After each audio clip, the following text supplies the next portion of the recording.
Welcome to Development Hell.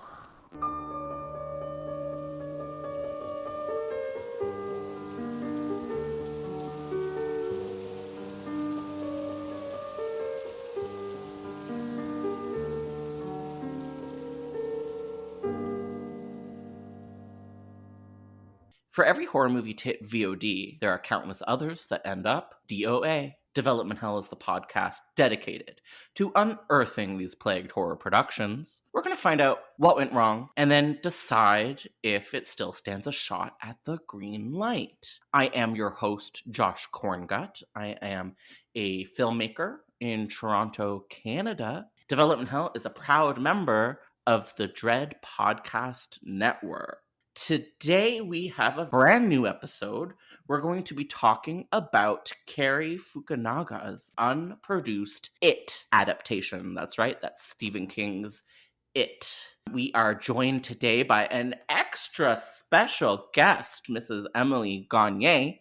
Me and Emily go way back. I'm going to let her introduce herself. So Emily, who are you? What's your deal? It's a very deep question. I am a filmmaker as well. I made a movie with Josh called Best Friends Forever, but we've been best friends forever as well in reality. Also, sometimes I write about movies. I have my own podcast. It's called We Really Like Her, and we talk about women in film. Currently, we're talking about Jane Fonda movies if you're into stuff that's not horror. I have an Instagram account called Final Girl Fashion where I put spotlight on women's fashions in horror. So please check that out. Welcome back to the pod, Mrs. Emily Gagne. We've had you here before for Halloween 3D. I think it was like our second or third episode. So this is our origins. This is our lineage, and I'm so happy that you could come back. I'm happy to be here. It's been a time preparing for this episode. This is a heavy duty topic. Oh my god, so much duty. Everything about it is long. Like, the movies are long. The miniseries is long. The fucking book or audiobook is so long. Yeah.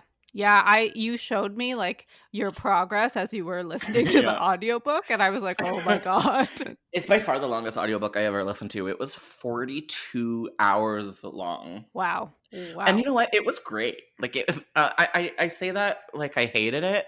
It was really good. I was always putting off listening to it and The Stand because they're so fucking long. Mm-hmm. But I'm glad that I came around to it. The Stand, like, maybe one day. Yeah. You've never gotten through it like as a book or as an audiobook?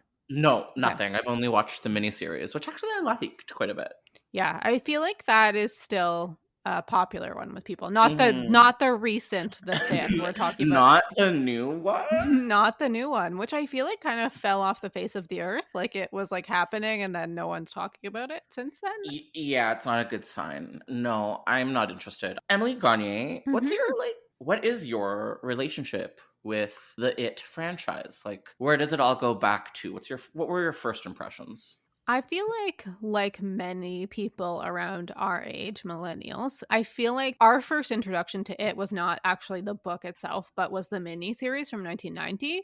And I don't even mean that we'd all seen it, but and I don't think I saw it until I was a teenager and I was like renting movies from my local video store. But I feel like I saw the image of Tim Curry as Pennywise like as a kid, and it really imprinted on me, and I found it very, very scary and kind of like uncanny valley kind of scary, you know? Oh, definitely. Like, just on the cover, right? Of the double VHS. Yes. So I feel like that was my first intro, and then when I watched the mini series, I think I was still pretty creeped out by him, and I think to this day, I mean, I don't know if I'm as creeped out on reflection, but I think like that was like a great example to me as a kid of like great practical effects in horror that like really worked. And I mean, Tim Curry, of course, is incredible, and can really make a monster into feel like a real living thing. Yeah, totally. Never saw the miniseries until maybe a couple of years ago. Okay. I actually think maybe I saw the It Chapter 1 and maybe even Chapter 2 before I saw the miniseries. Because it always looked kind of hokey, pokey, schloky. Like, it didn't look very good. Yeah. Although it did leave as you said, like this imprint on our generation in a way. You know, the image of that clown is everywhere. And I think when it comes to the idea of like fear of clowns, a lot of the time it comes down to like fear of Tim Curry as a clown. Yeah, I actually am like famously when I would go to like this is kind of like Halloween horror nights in Canada, like screamers. Mm. I remember going to like a clown maze and like being kind of like freaked out by it. And I Yeah, it think was scary. I don't like remember being scared of clowns necessarily specifically outside of it as a kid, but I Hmm. do think yeah, it comes back to this character and like the fact that like this is a child killing villain. Oh yeah. I want to say thank you for the opportunity of talking about screamers, because people may or may not be aware that Josh Koringa, did in fact work at Screamers for one Halloween season. It was very iconic and bizarre. But yeah, they had a clown house, like a clown attraction. Yeah. And one of the weirder parts about it is I remember there was this room and everything was kind of like glow in the dark. And there were all these patterns all over the wall. And there was someone stationed in that room who had like a morph suit, with the same patterns on it. So like they'd move around the room and you would just sort of get the sense that like something was scurrying around, but they camouflaged into the room.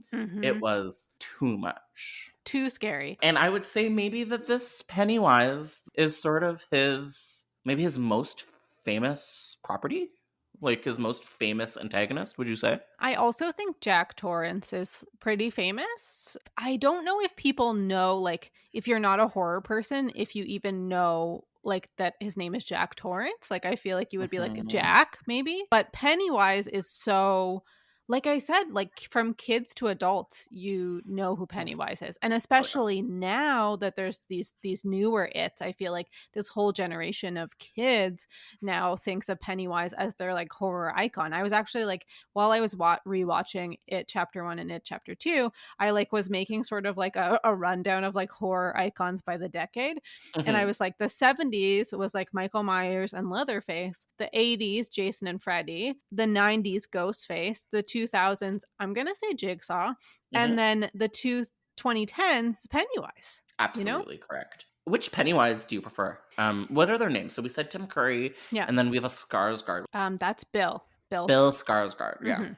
Okay, so, I feel like I prefer Tim Curry because he felt a little bit more like a real being to me. Hmm. And I don't, but this is talking more about the makeup, I think, than anything. I think that Bill's performance in It Chapter 1 and 2 is, I think he does a really good job. So And good. personally, the problem for me is some of the CG that they put on him, especially when like, if you look at like set photos, he was fully done up.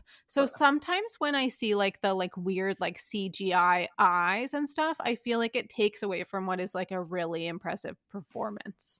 Yeah, totally. And I think that's something that these filmmakers kind of do often, not just with these movies, but we'll get there. Yeah. Yeah, I would agree. I think it's like you're not a good horror fan if you don't say Tim Curry, even if it's not the truth. So I'm gonna say Tim Curry too. Although the performance has never scared me, and I revisited these It movies. Say what you will about them, it's a scary fucking performance. There's that scene in It Chapter 2 where he has like a long moment under the bleachers with the little girl. Oh yes. Yeah, that's I actually think that scene is one of my favorite in the chapter 2. Me too. Um Well, yeah, but me too. that moment like really stuck in my head after I watched it this past time. Like I didn't really remember it and I was like, why? Because I guess it's such a small scene, but Hmm. it's really atmospheric and And it's they take their time. yes, and also I think it helps that he's like kind of like shrouded in darkness a little bit, so Totally. we're not seeing all of those effects. And there's a spooky lightning bug. I don't know. I'm Canadian. I should not have said that. Oh, right. Firefly. I forgot about that. I was just so I really liked that little girl and I wish I could have seen I do more of her. too. Although Yeah. speaking of movies that kill kids, something that has always resonated with me, but really popped up this time, taking in so much of this property, Mhm. was Pennywise really feels like a Freddy Krueger archetype to me. Mhm. Especially It Chapter 1 really resonates as a sort of modern day Nightmare on Elm Street, with the tone, with the horror, with the villain. It all kind of works on the same kind of levels that Nightmare on Elm Street works for me. Yeah. And I have to say, I really like it, Chapter 1. I think it manages to be fun and pretty scary at the same time. Yeah, I definitely saw the Fred Krueger parallels a lot this time. I mean, I think it's always been a little bit there, but because they're both like child killers and they only Hmm. come for kids. And they have like their rules are magic. Like they can appear as anything, anywhere. Right, they're supernatural. That's it. So I totally see that, and there's also like a small town sort of vibe, and Hmm. I guess also Pennywise has sort of like fun commentary. Like he says fun things, kind of like Freddy does. And there's sort of this like sexual undercurrent that I think Hmm.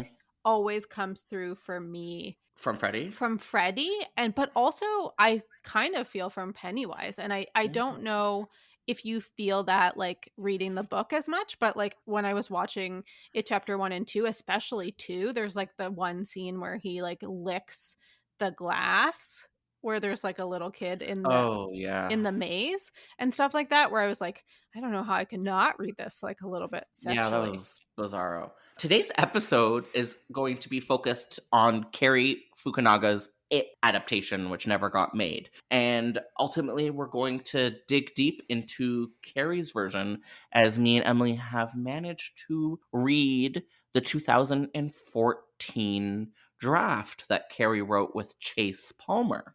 For me, the scary clown are those. I think they were kind of from the 80s or the 90s. Those they had porcelain features, but sometimes their bodies were made out of beanbag material. They're like clown dolls. Does this sound familiar? Yeah, of course. They are fucking scary to me. Specifically, the porcelain clown dolls with the beanbag bodies. I think maybe my dad dated a woman that like had a bunch of them in the 90s, and I was like, what is your childhood trauma that you'd want to surround yourself with this?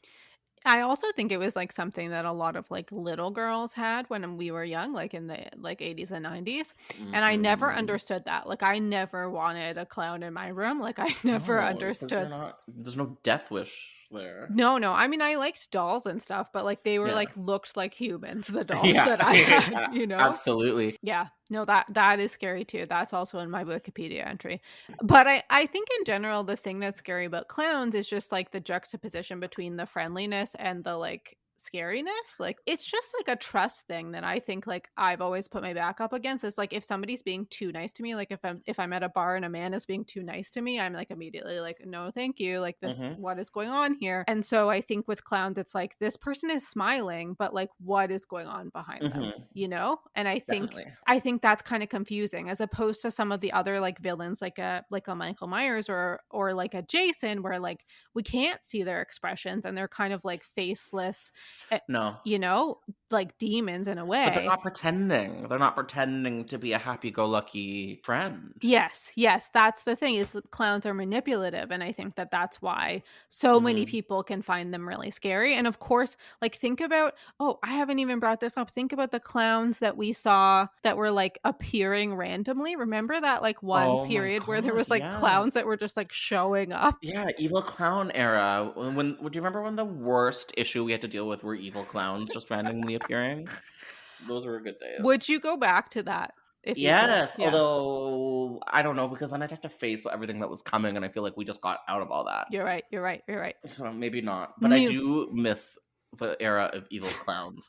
And I feel like there was a line in the sand though where they actually started like attacking people or like Yes. acting aggressively, and that's too much. Yeah. I just want them standing on the side of the road in the middle of the night, waving at me with a sign that says "I'm going to kill you." You know, Yes. Yeah, yeah, yeah. That's that's okay. But that's what I want out of them. That's don't what they're come good into my for. house. Don't. No, No. no, No, no. no, No. no, No. no, no. Emily, really fast. Mhm. What's your relationship with Stephen King? Are you best friends? Are you lovers? Who is he to you? I think that you and I have different relationships to Stephen King. I was thinking about it earlier today. And I think that my relationship to Stephen King is mainly through like adaptations. I haven't read as many of his works as you have by a mile. And I honestly have struggled. Like I tried to read the It book like a couple years ago and I really couldn't get through it. I mean, that's not a great example because it's a very long book. I feel like my first encounter with like Stephen King was probably either through like the movie Stand By Me or Carrie, which is one of my absolute favorite movies of all time. Mhm. I'm familiar with him through those adaptations, and because there's been so many adaptations of his work, he's such a like pop culture figure. I always sort of enjoy the sort of vibe that Stephen King gives off, and it makes me a little bit sad that like it's almost become sort of a cliche in some ways, which we'll probably talk about when we get into the movies. But like, you know, Mhm. there's other properties like a Stranger Things that are trying to like, you know, take from Stephen King, when I think Stephen King is sort of his own entity. And the thing that we learn so often is that you can't quite capture that exact feeling that Stephen King can evoke, you know? Yeah, when it comes to stuff like Stranger Things, it kind of feels like Stephen King cannibalizing himself in a way, Yeah. and it kind of stops working. Although I famously am not a Stranger Things fanatic, Hmm. so maybe I'm the wrong person to go to with that. I think it's totally acceptable to have a relationship with King through the adaptations. There's been so much of them, and as you said, he's such a pop culture diva that I think the adaptations are almost a genre within themselves, and there's so many good and bad ones out there. Yeah, and I think like maybe this is something you can relate to too, is like I found it really cool that there was like this iconic horror personality when I was growing up, that like even Mhm. if I wanted to talk to a friend or a parent about horror, I could like have an entryway with Stephen King. They might not know about like, you know, John Carpenter or like any like iconic horror filmmakers, but they would know Stephen King, and they would be able to like at least reference something. If they didn't like the horror stuff, they might know about, you know, Stand By Me or like Dolores Claiborne I or love like, Dolores Claiborne. I know I just brought it up for you, but Thank you. but yeah, I think like I found it really cool that there was a successful horror creator, and it like kind of, I found it kind Mhm. of inspiring, and I know that he definitely inspires you. Yeah, and he, like, lives on the, like, Shoppers Drug Mart, CVS mainstream Mhm. Yeah. shelf in a way that, not any other genre person does. Yeah. Yeah, absolutely. So before you and I get to the meat of the episode, which is the Cary Fukunaga adaptation that didn't happen, who is Andy Muschietti? How do you say his name? I think it's Andy Muschietti. Is Andy Muschietti. So who, in your words, Miss Emily Gagne, are Andy and Barbara Muschietti's?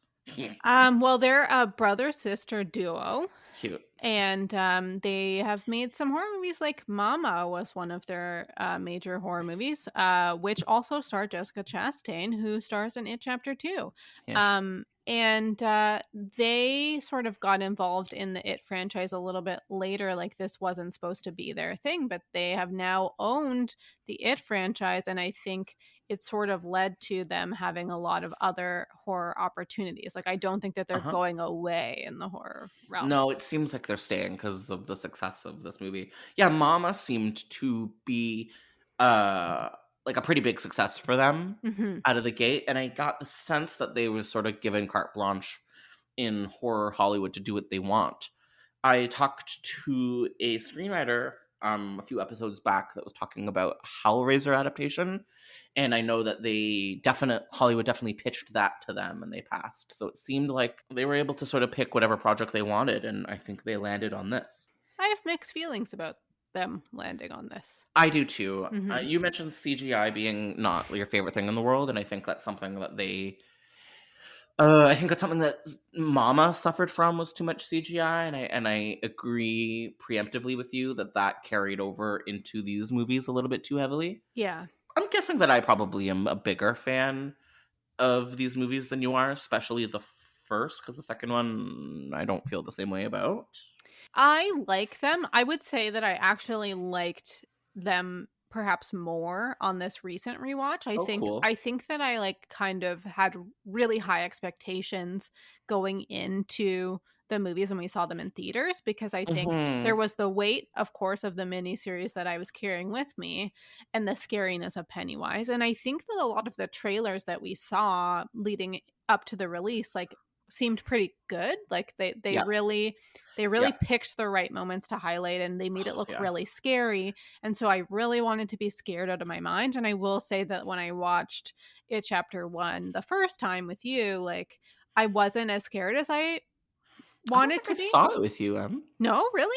I saw the second one with you for sure. I know. I remember us seeing it together, so maybe that's why I'm blending them. But Yeah, fair enough. yeah. So Andy and Barbara took over the reins from Cary Fukunaga after he sort of got fired from the project.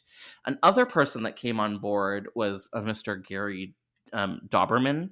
He came on to rewrite the script that Cary and Chase Palmer handed in. He would also go on to write solely all of It Chapter 2. So Gary is the writer behind all 3 Annabelle films, The Nun, and he's working, I think, on his directorial effort or debut, an upcoming adaptation of Salem's Lot. And I think also Andy and Barbara are definitely more Hollywood-friendly artists than Cary Fukunaga and Chase Palmer were. These are people that have like a solid, proven track record making successful, accessible horror movies in Hollywood. So it kind of makes sense to why Warner Brothers would jump ship from a more alternative artist that they had in Cary going on board with these two. And you're going to get what you pay for. And I think that they did bring a more mainstream outlook into these films that maybe in some ways worked and in other ways didn't work so well. I know that I Yeah. mentioned Stranger Things earlier, but I like really think we can't talk about this without talking about Stranger Things, because I really feel like the first one at least feels very post Stranger Things, and I Yeah. feel like the vibe that they wanted for this movie was Stranger Things, because Stranger Things was this huge hit. Like it was like, and people still are into it. I mean, maybe not as much as season 1. So I think that they wanted to tone it down while still being scary. It's not, I said that I don't find these movies necessarily scary. There are scary parts. I'm not like staying up all night after watching them, which is what I want to do. And so often it's what it deserves. Yeah. And maybe a part of it is that I'm not a kid anymore. So like I'm not the target for Pennywise's, fear sucking demoness. But I think that like definitely they were like, oh, Andy and Barbara can bring us maybe like the Stranger Things take on it that we're looking for. And I mean, at the end of the day, they did make a lot of money off of this first one. Huge success. Both of them were big money makers, but especially that first one. And you were talking about the trailer for It Chapter 1 being really effective. I could be just pulling this out of my butt, but I think that trailer like broke records for like most viewed in a certain amount of time. So there was a lot of excitement for this movie. I talk on my last episode about how there's Stephen King peaks and valleys in terms of how excited the culture is for him. And this was definitely at the height. And I think you're right. It had something to do with Stranger Things sort of swooping in and sort of showcasing everything Stephen King in a sort of accessible, fun way. Yeah. And then, It Chapter 1 did the same thing. Yeah, and they even cast Finn Wolfhard to be one of the characters. My number one favorite actor, Finn Wolfhard, and I love his band actually too. He is Canadian, so. Oh, is he? I actually had no idea. Well, these movies are very Canadian. They're very like Toronto, Greater Toronto area productions. Yes, they are, which is our hometown, and it was quite the talk of the town. It was quite. Yes, it was quite the talk. It was, and yes. Even to this day, you can go visit the house. Oh, can you? Where is that? Pretty sure it's in Hamilton. Don't quote me on it, but you definitely can visit it, and I'm sure there's lots of people that do make a pilgrimage. Oh, funny. And a place in like a location in the books, and I think in the movies too, is a place called Kitchener Ironworks, and there is a small town not far from Toronto called Kitchener, and that always kind of rang strange to me. The miniseries also has a Canadian connection. It was like shot at BC. Yeah, very much so. So it's creeping into our territory. It is, and I think a mutual friend of ours worked on these films. Krista, I don't know how to say her last name. Krista Z. If you're listening, Krista, you worked on these movies. That's cool. Very cool. Very Very cool. cool, in fact. But I think the overall vibe, like the small town sort of vibe of Derry, like is really well captured in the first one. And I think that like the movie goes big, but not too big. Like of Mhm. course the climax is a bigger moment, but I think there's a lot of quiet moments in here that really add to some of the characterization. I just enjoyed the chapter one when I watched it. Like it Yeah. felt like a nice movie. Like I want to have popcorn watching it, you know? Totally. Like a almost Spielberg kind of a vibe. Yes, absolutely. Absolutely. And there's like little nods, like we mentioned Freddy Krueger earlier, but like, Nightmare on Elm Street being on the marquee and that Mhm. kind of stuff that I think is fun. Yeah, I think I just generally liked it. I'm not like obsessed with it, but I I liked really it a lot. have a good time with it. How about you? Yeah, I really liked it. I think the script for the first movie, thanks in part to Cary Fukunaga, they capture the nuance of evil adults and the evil of, looking away rather than speaking up against wrongdoing. It's noticeable that like the adults are not a very big part of the movie in general, and when they are a part of the movie they're like horrifying. Like think about like the pharmacist who's like a total Oh my god, creep, so gross. so Yeah. gross. And then there's also like Bev's dad that we see a lot of, like all of Eddie's these. mom, Yeah, they're like kind of almost grotesque in a way, like they're the all like grotesque. yeah, they like all seem like extra sweaty and extra like Yeah, they do seem sweaty. and like very almost I said uncanny valley earlier, but there's just something like odd about them that make them seem sort of like almost surreal that I Yeah. think really kind of speaks to how you feel as a kid about adults. So I think that this movie does a good job at like sort of capturing the like fear that like kids have of adults in a way, and that adults can be evil too, and that you should be Mhm. kind of scared at all times almost. It kind of has its hooks in this town, and it's like in every nook and cranny. I think it's the book. I think it's the book. I don't think it's the Cary Fukunaga script, where there's a moment where Bev's dad, so Beverly, the only female character in the Losers Club, has like a really disturbing relationship with her father, who is like sexually and physically abusive to her. And there's a scene in the book where Beverly's father is a child and he encounters it, and it spares his life with the sole purpose of knowing that he's going to grow up and cause this person harm. And so Oh, it's very interesting, like cycle of abuse stuff that it is able to perpetuate in a pretty insidious, spooky way. yeah. Oh, I love that. That's definitely must be in the book because I don't remember reading it It or wasn't, seeing it. yeah. Okay, interesting. Um, I totally agree. I think one of the things that's missing for me in most of the adaptations of it is just this larger dairy factor. Like it's just like the town, the curseness of the town, and we get little pieces of it. But I think there's like I've always said, I feel like I've said it to you too, that someday there needs to be like a dairy series, not a mini series, but a That would be series. love that. Yeah, where like each Like a episode. Castle Rock, but for Derry. Yes, it's not just about the story of the losers. It's about all the different things that happen in Derry, because there's so many interesting stories that I think are in the book that are not brought or brought in some part to these adaptations, but we never get to see them fully. And I think what's so interesting about the story of it in general is just like sort of that this is a cursed town. It's not just about Pennywise, it's about the town as a whole being cursed. I'm trying to look now into which Stephen King properties take place in Derry, Mhm. and there's a few, so I'm gonna run us through them. Okay. Literary works. So we have It. There's his book Insomnia, Bag of Bones, Dreamcatcher, 11/22/63, and Secret Window, which is Oh my cool. god, secret window. I know. I feel like Secret Window is unfortunate because it gets wrapped up in a weird film adaptation. And I have not read the series of short stories, so I don't actually know the quality of it other than the movie. Yeah. But see, there's like a couple of places you could pull from aside from just it, if you made a Oh, for dairy sure. series.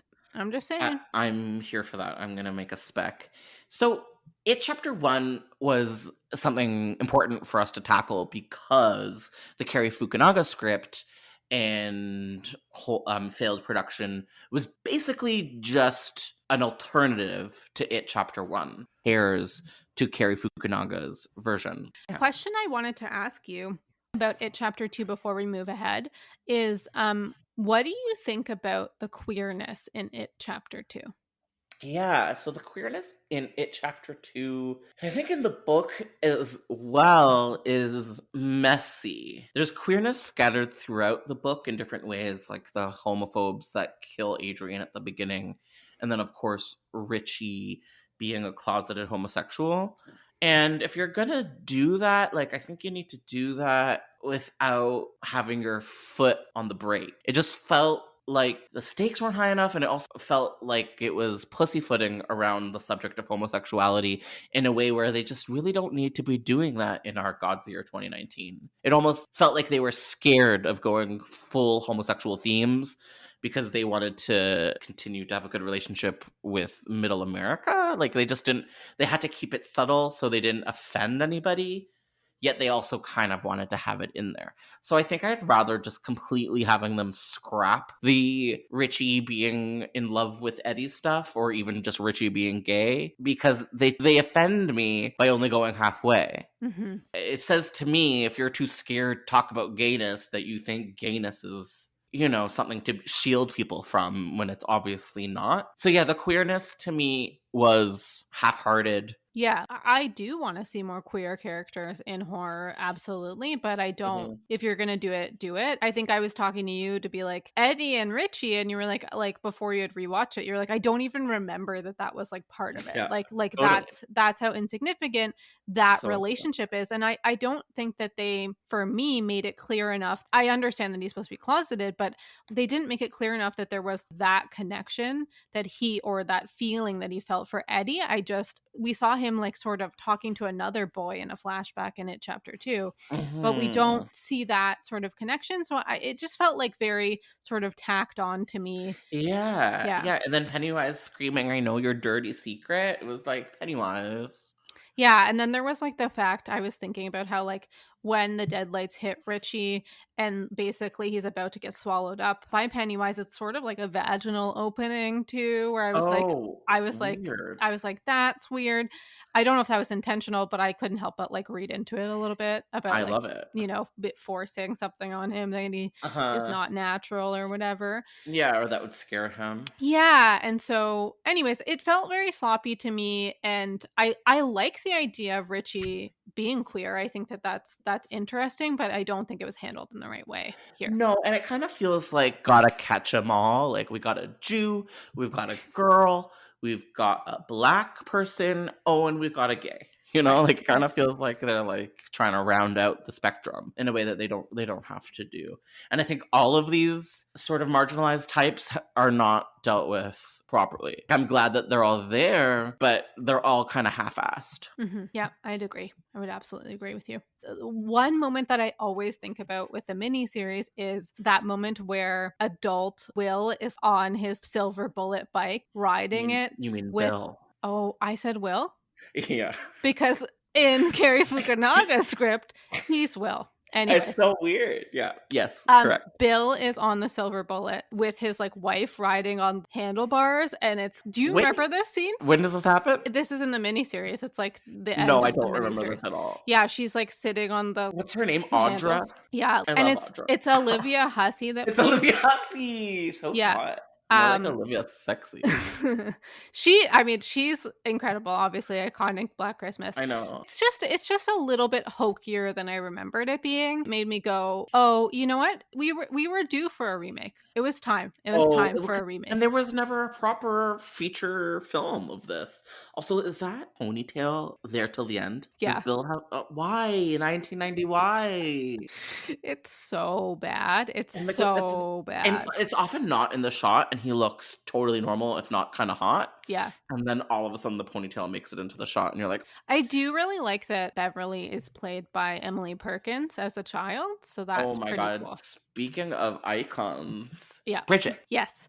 And she's great in Ginger Snaps. And I feel like she is due a resurgence. I'd love to see her in something. Oh, again. absolutely. Me and Emily our friends have a movie club during the pandemic, so we could like hang out with each other online kind of. Yeah. And I'm thinking pretty hard about maybe bringing in Ginger Snaps Recaps 2 Unleashed as I my love next that. pick. Love it. Yeah, I don't know how it holds up though. So if you do know, let us know. Comment below. Breaking news. Possible movie club pick incoming. Possible movie club pick. But yeah, I don't think I'll ever watch the miniseries again, to be honest with you. I just was like, this was a I lot of apologize time. too. This is no, it's fine. I think it's a lot of time to invest for a movie that doesn't give me a lot aside from No. Tim Curry. Like, I'd prefer to just watch clips of Tim Curry like doing Just being a cool guy. yeah. Clowning around. Just clowning around. Yeah, he's a clown and I'm in town and I like that recap. So was it worth it watching that 3.5 hour miniseries for that 5 minute question? You know it was. You know what wasn't worth it? Listening to a 42-hour audiobook. See, I'm gonna say that wasn't worth it. That's it, where I was like, man, Josh is putting in the time. I guess I have to put in the time. I almost did it. I was so close. Okay, everyone. The reason you're here, the reason why you want to listen, is because we are going to talk about the Cary Fukunaga Never Made It adaptation, which is pretty cool. And I think is the reason why It Chapter 1 was successful. So let's dive in. So who is Cary Fukunaga? Writer, filmmaker, television producer, probably best known for directing season 1 of True Detective on Ebo and for the show Maniac on Netflix. He also did he write and direct the movies Sin Nobre, Beasts of No Nation, and No Time to Die? He definitely directed these movies. And he was fired from this production for being a bit of a maverick. It's hard to know exactly why he was let go. He has been interviewed a number of times since, where he says that Warner Brothers were kind of scared that he was too much of a loose cannon and that he was too much of an art house guy and that he wasn't going to be a team player. And he swears that he would have been. So I think that's kind of interesting. I get the sense that he was maybe too much of like an art house Arthur and probably being a little bit difficult, which is maybe why they let him go. But I can't say for sure Z's. But he was working on this production. I think they hired him in 2012 to start development. And he was working on it until at least 2015. So he was in Derry, Maine for a really long time. 27 years. It's all cyclical. Was he actually like called a maverick? Like is that no, a direct no, quote? I use that word. It sounds like, and from what we know about him and the things that we've seen of his, like, I'm not a True Detective head or anything, but like Wow, there really? is definite artistry to that show, Yeah. whether or not it's your cup of tea. And clearly he's got a specific style. And I also think it's not so mainstream. Like, working with HBO, you're kind of allowed to do whatever you want because it's cable. When you're making a big budget movie that they're hoping to make a bunch of money off of, you doing riskier things, even though people know you from True Detective and that was a hit, it's a risk. Yeah. And he was hired, I think, before his True Detective fame too, which is interesting. So they had him on board a long time ago. And this project was in development hell for like 8 years. And a lot of people thought it was full on canceled before they brought in Andy and Barbara and Gary. Me and Emily are now going to sort of go through the basic differences between the versions of what we saw. So what It Chapter 1 turned into under Andy and Barbara versus the It Chapter 1 screenplay that was written by Fukunaga and Chase Palmer. I'm going to start us off by saying one of the main weird differences between the script and the actual production was that Cary changed Bill's name to Will. He also changed Henry Bauer's name to Travis. And I thought, why? Like, why are you doing this? It was his brainchild to separate these two films into purely the kids and the adults, because the book and the miniseries mix the timelines up where the kids' story and the adult stories are intertwined. This version plays it first the kids and then the adults, and I think that's really effective.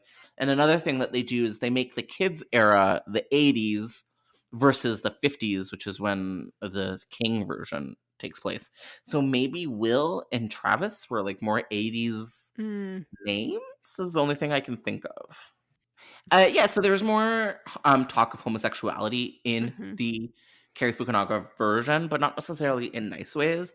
The word fag is thrown around very loosey-goosey, which makes sense because up until, like 5 years ago, that word was thrown around fairly loosey-goosey. One of the big differences between the Fukunaga script and the script that we saw is that the Fukunaga version included one of the darker, scarier, more political aspects of the book, which is violence against Black people. Back in the 60s, there was a Black bar in town, like people frequent it, called the Black Spot. Do you want to talk us a little bit about this? Yeah. Also, just a note that like this script also uses the N word, which is not something that I remember at least hearing in these new It movies. Probably because there's not enough time with Mike. I don't think it is. Like, I think even when Henry Bowers yells at him for being Black, he says, "Get out of my town," and stuff like that. Yeah. But I don't think he actually uses the N word. Yeah, in this script, the N word is used, and I mean that's problematic in its own way, but it also feels like a little bit more realistic considering this is like I would say so. a small town in the 80s, and these are like horrible like white characters doing this. Same with the word fag.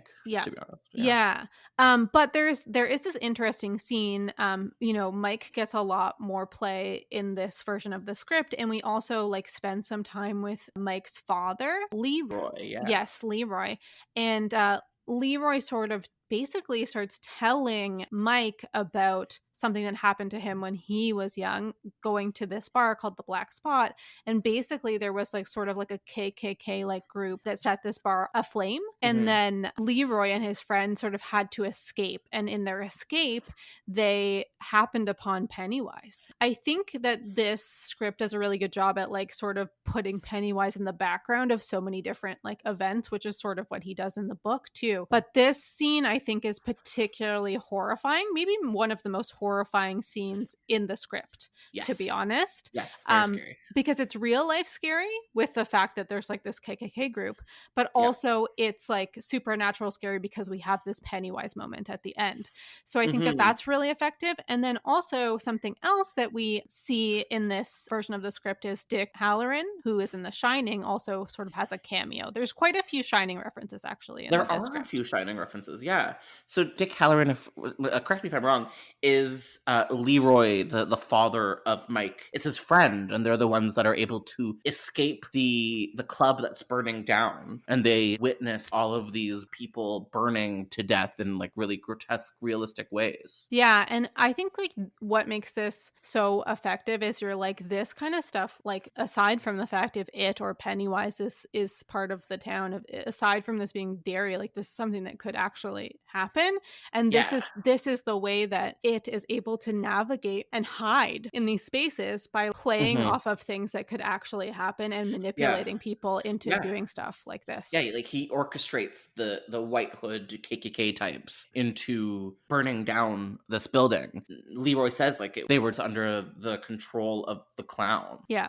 Which in some ways you're like, okay, well, there probably were still KKK type folks. Yeah, and they probably would still murder a group of people easy. Right. But like Pennywise was pushing them to do this specific. That's what I'm saying is like, but in some ways there's power to this moment because it's like a little grounded in reality. I also love that Dick Halloran makes an appearance in this. I think that's so cool. Yeah, absolutely. Absolutely. And I think this script feels like very thoughtful in a way that I don't know that I felt about the end result of what became of it chapter 1. Like there's these homages and there's these little pieces of the bigger story of Derry in this script. So there's a scene early on where the child character of Mike is having like a vision, like a nightmare vision because of Pennywise, and he's in an alleyway next to his workplace, and he has a vision of all of these people stuck in a fire, and like he sees their hands trying to make their way out of the side of the door, and he can't help them, and then the door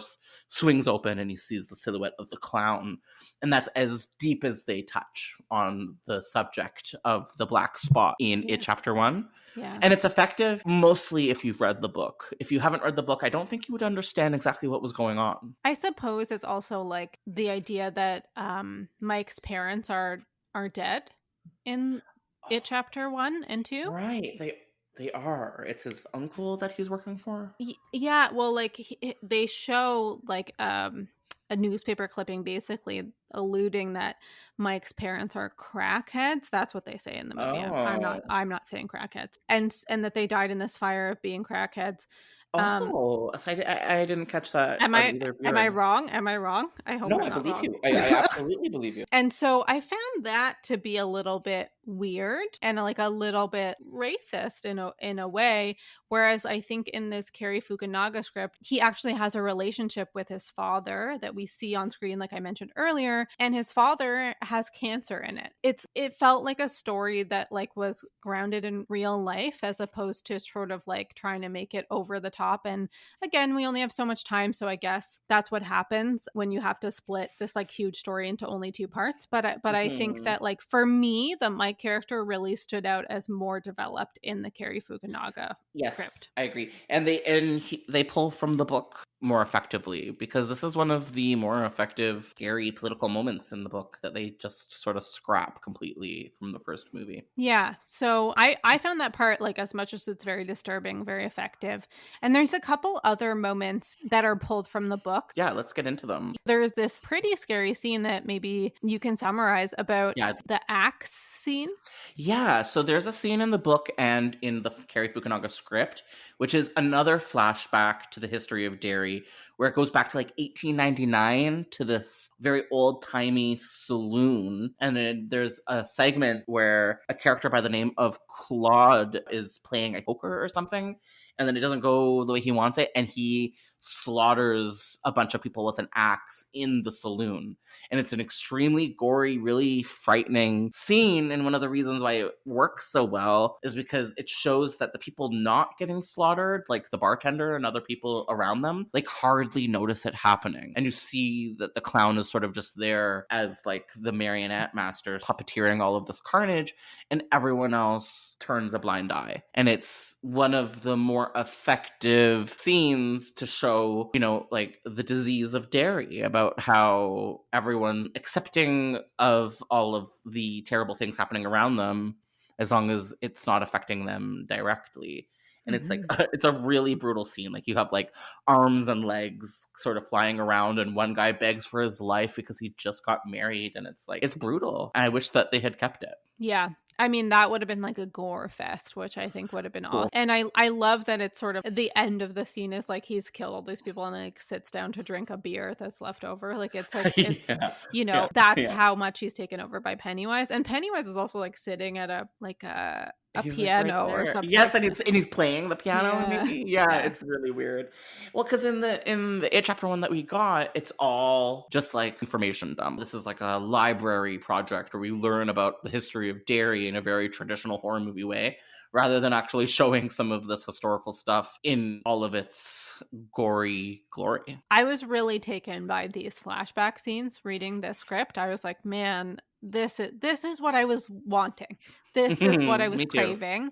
And so it makes me sad that they didn't put it. I understand why, but Yeah, me too. there's a couple other things that were kind of interesting differences between this script and what actually got made. Parents in general are featured more in this script. Like they have Mhm. lines and sort of like scenes as Yeah, they're opposed more to developed. Yeah. like Bev's dad is like a pretty explicit rapist in this version of the movie. There's a scene where he basically, threatens to rape Bev, and Yeah. she runs away. Luckily, Yep. Bev's mom is also in this and sort of has an odd moment with her, sort of talking about a period and like holding up a bloody tampon. Yes. Very weird moment. Yeah, and that I have problems with Bev all the way through, but I was almost like I felt like it was trying a little too hard to give Bev something, and I was like, periods and girls, like, come on, we can do more than this. You know what I mean? I get that Yeah. it's a connection between blood and the horror of being a woman and becoming a woman, but it just felt like I was like, don't know That's exactly fair. what I want more from Bev, but I feel like I want some stuff that's not just about her being a A girl. girl. Yeah. Yeah, that doesn't have to do with her vagina, you know what I mean? Like, so Which is for me, it's like I don't know how much Bev's mom really added to it. I'm not a woman, and so what I think matters a whole lot less. But I found that menstruation conversation super interesting and super surreal and kind of Twin Peaksy, and I liked it. I did like there's like another scene where the same sort of moment of Bev in the bathroom where like the blood splatters everywhere and she can see it, but her dad can't see it. And adults can't see it. Like there's a moment where there's blood all over the bathroom in the morning and Bev's sort of freaking out about it, and her mom like walks in to fix her face or whatever and is Mhm. clearly unbothered by this like blood because she Yeah, can't see can't it. see it. Yeah. And I thought that was like kind of an effective moment, and I think the mom Yeah. says something like, "Oh, I always feel like disgusting in the morning too," And which I she pats her face with the blood. Yeah. yeah. So I like that kind of stuff. I really enjoyed, but I Me did. too. There's got to be better for Bev. If they ever make this Derry like series, give me more for Bev. Make Bev Yeah. like the main character of the series or something. Bev is complicated. Dependent on being sexualized or on being, you know, a walking vagina. You're right. Yeah, like I wanted to highlight Bev in from It Chapter 1 on Final Girl Fashion, and when I went to like Google the character, like there's like shots of her where she's like in her underwear, you know, after they've jumped off the cliff into the water, and I was just like, man, this is weird. Like Mhm. I know that like part of it is supposed to be like, oh, these guys are like looking at her because they're like growing boys and whatever, but Mhm. I just like it's like do I need that? I don't know that I need that. So No. I like specifically chose photos of her that are do not show Clothes. her in underwear, Yeah. because she has some cute outfits in it So chapter cute. 1, you know. Oh my She god, so cute. yeah, absolutely. Yeah, I kind of wish they had picked Amy Adams for adult Bev rather than Chastain, but it both works. We knew it was gonna happen though. Like I you, as know. soon as Andy and Barbara were attached, you're like, okay, Jessica Chastain is gonna be in there. Yeah, so the menstruation moments are strange. Mhm. There's a moment in the I think it's actually in the script where they say like they're talking about how it's scaring them individually, and they're like, "Oh, well, it scared it." It scared Bev with blood, and Richard goes like, "Yeah, because all girls are scared of blood." And Bev's like, Mhm. "You don't know bullshit about girls. It's Yeah. because we have fucking menstruation cycles." And then they're like, "Ew." So I was like, "Okay." Yeah, I know. So That's like again, that's like a moment where I'm like, okay, I get it, I get it, I get it. Like you're pushing it down my throat a little bit, you know? yeah, yeah. There was also just one quote that I wanted to pull from the script about Bev before we move on, talking about that sort of like initial blood scene in the bathroom. This is a literal line from the script. Like a demonic ejaculation, blood splatters the mirror, the wallpaper bouncing off the walls and covering Beverly. She screams and runs out the door. Like That's Stephen King, Cary Fukunaga. Why? demonic ejaculation, like I love that, I but I hate it. understand that you're like trying to conjure up an image, but when it's dealing with like a young girl, like Finding all this different Pennywise content, there's a lot of like shipping Pennywise romantically out there in a shocking way. with who? A lot of it is gay. Who do they ship him with that's gay? I don't know, but it's often gay for some Okay. reason. Interesting. Interesting. Although Pennywise is female, so because Love in the it. book he Pennywise lays eggs, so I like to think that she's a lady.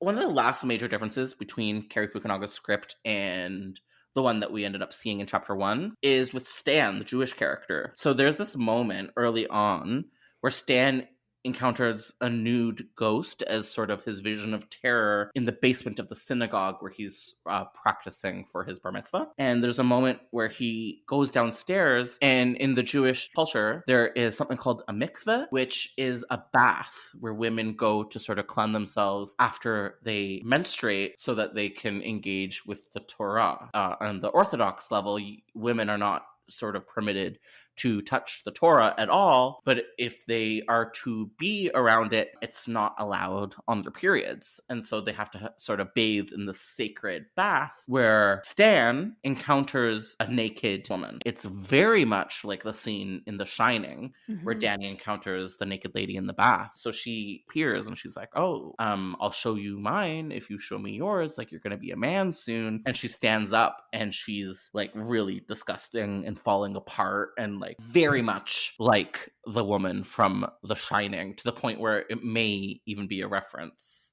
I'm And sure. it's yeah, you think so, right? Yeah, yeah, for sure. I mean, it conjured it in my head immediately when I was reading Oh, that for scene. sure.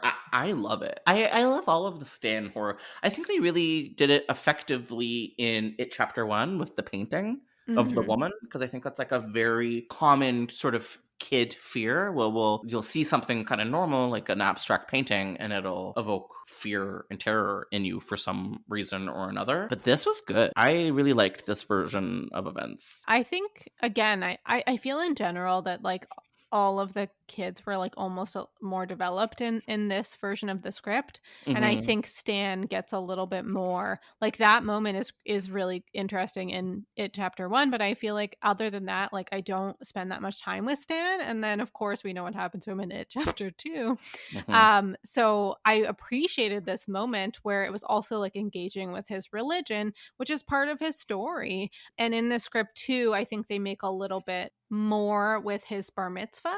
Like Yes, they there's do. like they make that sort of like a climactic moment, and then after that they sort of go on their journey to sort of try to defeat it. In the book, a lot of the fears that they face as kids are much more relevant to being a kid in the 50s. Like a lot of the horror that they face are universal monsters, like a wolf man and a mummy and stuff like that. Mm-hmm. And I think in the Cary Fukunaga version, the children fear stuff. Really interesting. That actually seeps into what we ended up seeing with it, chapter 1. In general, I would say that the version of it chapter 1 that we have actually seen come to fruition is not that different intrinsically from this script. Like Mhm. the story is pretty much the same with the exception of these added flashbacks and stuff, but aside from that, like it follows a lot of the same trajectory, and even some of the lines are the same, so Mhm. you can really see that this Oh, yeah. was sort of just rewritten by these Yeah. other people And and Carrie and Cary. Chase, they get a writing credit for it, and it's Mhm. not just like like it's really their script in a lot of ways, which is why I think the first one is so much better than the second Mhm. one, is that you do have that Fukunaga sort of. Yeah, there even though it is softer than the script that we read, I think that there is an edge to it chapter 1 that is kind of missing from it chapter 2. I think the visuals and the direction are consistent between the two. Yeah, I think it's just like the way that the story goes for me that is less Mhm. effective, which is not necessarily the director's fault. So I think that we really covered all of the major differences between It Chapter One and the Fukunaga version. Would you agree or disagree with me? I think so. Yeah, I think we covered Um, it. and we've ultimately covered the Lost It adaptation by Chase Palmer and Cary Fukunaga. How do you feel? I feel like I've like beat an age-old evil is how I feel. Me too, and I think it took us 27 years. It did. Like we're not 27, but let's pretend we are. I wish. We're close to 27, We're close enough. closer to 27 than we are 57. I respect a little bit like Pennywise is like, "Oh, you know what? I'm going to go into hiding for Yeah. 27 years, and then when I'm ready, I'm going to come back." Like He's sleepy. yeah. Taking a long nap, I appreciate. I can He's like a relate. cicada, Yeah. which is a relevant point of topic right now because there's a lot of cicadas emerging. You're right. Shout out to you guys. Hi. If you're a cicada, I plead, please leave 5 stars. Cicada review. Just Yes. what it, Cicada cast. Okay, so that leads us to conclusions. Mhm. How do you feel? Thoughts overall, Carrie versus Doberman? What, like, do you wish we could have seen this a more traditional Cary Fukunaga version, or do you think sort of having middle ground kind of worked out? I did a lot of thinking about this before because I knew this was going to be a question. I prefer the script. I really was surprised by how much I liked it. And I think that I just really, really liked some of the character development in his script. And I appreciate that it came through in it chapter 1, but I think there are some better moments in this script. Hmm. But a part of me goes, if Carrie couldn't make that version, then I'm glad that he didn't and that it wasn't put in the wrong hands. Like I feel like he Yeah. would have done a really good job. And I also think in a way that like not having gone so hard and so gory on this version leaves room for another even scarier it maybe adaptation in the future. Yeah, like a series. Something that we forgot to mention was the finale. So the finale was generally the same, except there was a giant starfish. I don't. Do you have anything to say about this weird giant starfish? It was bad. It was Yeah, it bad, was and it was weird. once again too long. I think there's lots of jokes actually in It Chapter 1 and It Chapter 2 that we've seen about like the ending sucks. Like it's a recurring bit. Yes, yes, it is a bit in the And second one. in some ways I'm like, okay, I get that you're owning it, but like make it better for me then. Like it's never been done well on screen. I think the ending, No, it's never effective. no, And it's I never, because it doesn't have an effective ending in the source material. and I think it's just like too much is happening. So Mm-hmm. no matter how you portray it, it's going to seem a little bit too much. Like And messy. yeah, very messy. And so I think that I will say like Carrie's script still wasn't able to stick the landing with the ending. No. Um but so much of the lead up and even like the like sort of like tag that the script had, like I think was like a little bit better than the ending of It Yeah. Chapter 2 that we saw. I think all of that like like jokey stuff about Bill's character not being able to write Mhm. a successful ending definitely stems from like everyone's criticism on King. Like I think it's like a well known criticism that he faces is that King himself is unable to write a successful ending on his generally successful novels. And so that's kind of interesting. Yeah. Yeah. I mean, I'm sure, well, obviously Stephen King was somewhat okay with these new It films because he does make a cameo in Chapter 2. That's so embarrassing. But I would say like in general the adaptations that we actually got to see are like not my favorite King adaptations, but like I'm not upset that they exist, you know? Yeah, no, I actually was surprised by how much I really liked the first one. Yeah. It's solid. I would say it's like solid and it's nice and compact in a good way. Yeah. I And you were wish saying it's like classic horror. Like it's really iconic modern horror. And I think a lot of kids now are gonna be like it's gonna be like a big moment for them in the future. Yeah, absolutely. This is their horror icon. Like Hmm. this is their Freddy, you know? Yeah, and I Eh, think that's cool. yeah, it is very cool.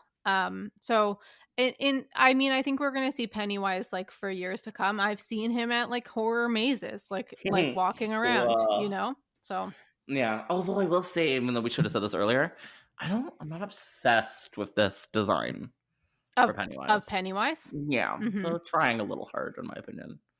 I agree. I prefer the design for the first film.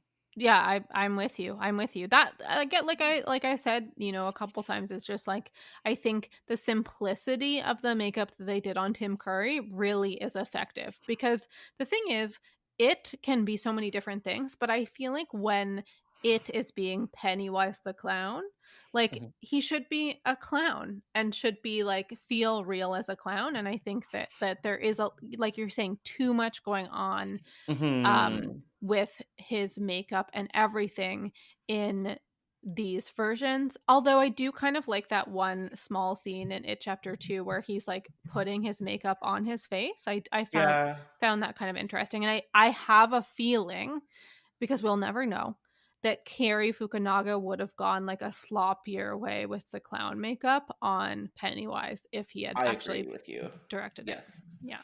I think that could be said about how he would have directed it in general. Yeah. Hmm. Hmm. Okay, so Emily, remind us, where can we find you on the internet? Well, if you just want to follow me, I'm on Twitter at Emily Gagne, EmilYGagne. On Instagram, you can follow Final Girl Fashion at Final Girl Fashion. I'm happy to take DMs if you've got ideas of iconic women Oh. in horror that need to be featured. And yeah, that's pretty much it. I'm hoping to start writing a little bit more about women in horror again, so stay tuned. But if you follow me there, then you'll learn what's coming up next. And thank you so much for going through all of this Killer Clown content. Appreciate it. And I this was really fun. So thank you for coming on the pod again. I am always here to talk about horror movies with you. I mean, we do it anyway, so might as well just like mic up and record it, you know? We truly do. And you know what? One of these days, we'll float too. Ooh. You can also follow us online on basically any social media platform at Devil Hell Pod. So that's it for this week. Thank you for tuning in. Don't forget to subscribe, rate, and write a review, because it really helps us get seen in this vast, endless hell of horror movie podcasts. See ya.